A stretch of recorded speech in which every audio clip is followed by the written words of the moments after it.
হেনে আইছে আমাকে দেখে আইছে, এই যে দেখো হেনেও আইছে দুইটো, কারণ আমি হেনে রয়েছি একলা একলা ওই পাশে থাকতে ভয় পায়, তার জন্য এইদিকে আইছে। আমার বগলেই আসবে, এই দেখো আসবো এখন বগলেই, এই যে দেখো কিছুই কয় না। এই যে দেখো কি হচ্ছে, ঘাস কান দেয়।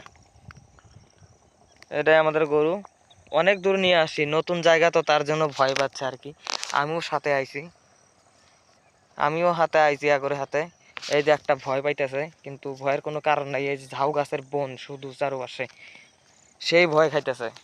আইছি দেখি এখন, দাঁড়া ওদিকে যাস না। গাইস দেখো ভয় পাইতেছে প্রচুর, আমার সাথে কথাই কইতেছে না। এই যে দেখো চরের মধ্যে কি সুন্দর ভিডিও হচ্ছে, দেখো তোমরা সবাই ভিডিওগুলা, চরের সমস্ত ধরনের ভিডিও দেখতে পারবা। আর এই পিলে আছে নদী, এই যে নদীর কাছার, এই যে গরু তিনটা গরু আমার ঘরেই, এই একটা ওই একটা, আর ওই পাশে আছে, ওই পাশেও আছে মেলাগুলো। আর এই যে এদিকে জল। ভিডিওটা শেয়ার করে দেবে চরের ভিডিও এরকম আরো দেখার জন্য।